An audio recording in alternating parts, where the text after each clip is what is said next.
Welcome to the Golf Parent. What you say? What percentage of emails, let's just say you get 100 emails that come in, what percentage are written by the parents and what percentage are actually coming directly from the kid? I would say 80 to 85% are probably from the kids. Okay. But then there are the parents that really do kind of take over their kid's life, and they're the ones, and it's just constant, constant, constant, constant, week after week or every other week, just an email from a parent. My whole goal is, we're helping these kids grow up, we're helping prepare them for life. And as uncomfortable as some things can be, right? Like getting hired or getting fired. Like there's uncomfortable things in life, or if you have to dismiss, I've had to dismiss kids from our team before for breaking team rules, right? And it's it's something that might be uncomfortable early on for a kid. It's like telling your swing coach you want a second opinion.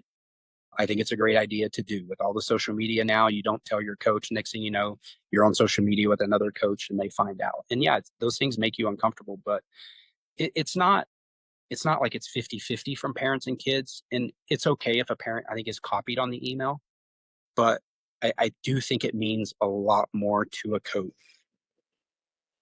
It didn't even have to be a perfect email, maybe just a resume that your parents helped put you together. It's coming from the kid. I'm a 2027. I'm a 2026 coach. I love your school. And then I would add a few, we have kids that know how we played in every tournament. And obviously they went and looked at our schedule on our website. And so little details like that can go a long way. It really shows the kid. I would say every month I get an email from a kid that's like, "Hey, Coach Deacon." And I'm like, "Well, that's the Florida coach. And yeah, he's really good. We look nothing alike, but he's a great guy." Yeah, copy and paste. I tend to night, yeah. So they copied and paste and they just forgot. And I get you're sending out 10 or 12 emails, but to be polished, let your parents check it. It doesn't have to be well written. I mean, you got so much AI stuff now that can help you with it. Get your resume together, get your schedule together. If you're a 27 or 28, make sure you put maybe your swing coach's contact info in there because we're allowed to talk to a swing coach. We don't discuss scholarship information, but there have been kids that are, top 15 in the country that we're not allowed to talk to yet. But I can ask as swing coach questions like, would they be interested in SMU? And I think they'd be a great fit here. And then obviously they can relay that message to the players. Interesting. But I think you That's add those little tidbits. That's stuff that probably a lot of parents might not know. Uh, that can be very helpful. And then in your schedule, when you list your upcoming events, like are they AJGA? Are they state run like or North Texas or South Texas PGA? I know California does a great job. Florida does a great job with their section events for the younger kids. Uh, and if you're not in AJGA and we talked about some of the invitationals I've already recruited. I was able to go and recruit out these last few weeks. Not every kid's going to be in an invitational, but that doesn't mean you're not going to make it. Uh, we talked about Mac Meisner, a kid that was probably ranked 12th in the state of Texas when he was coming to school, and Rice was on him early, and we started talking to a swing coach, and we got on him, and he chose SMU, and he became an All-American.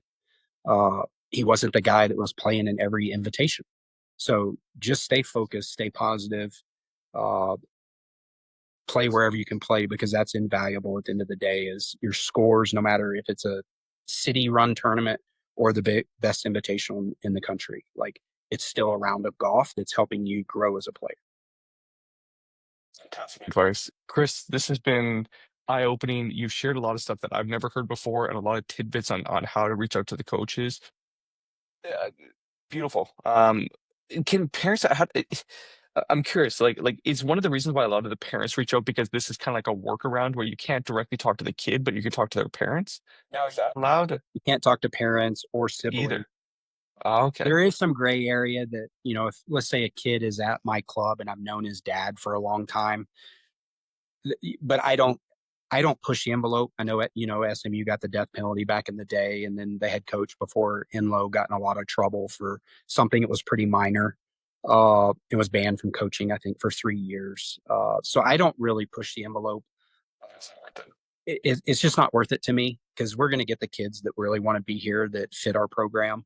Uh, but like I said, you can talk to a swing coach. So it's like if I don't know the swing coach or we haven't received an email from kid, I can usually go to a kid's Instagram and look at his story. And usually he'll repost something from his swing lesson that day or recently. And now I have the coach's email and I can, you can contact them. But I really don't push the envelope in the gray areas or try to step over boundaries. I'm very quiet at the junior tournaments. I don't ever over talk to the parents that we're not allowed to talk to yet.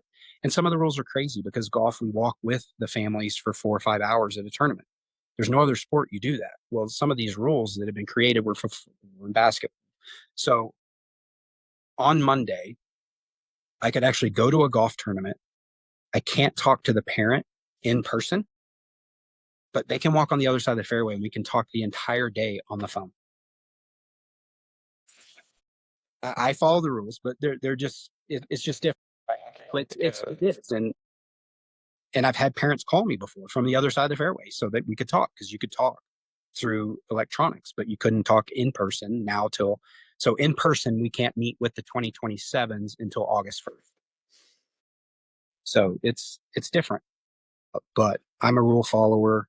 My kids are rule followers. And, like I said, I try to lead by example and prepare these kids for life. So that's my ultimate goal, is that you're a better person than when you came there and you are ready for life when you get out. And hopefully it's on the PGA Tour and winning majors.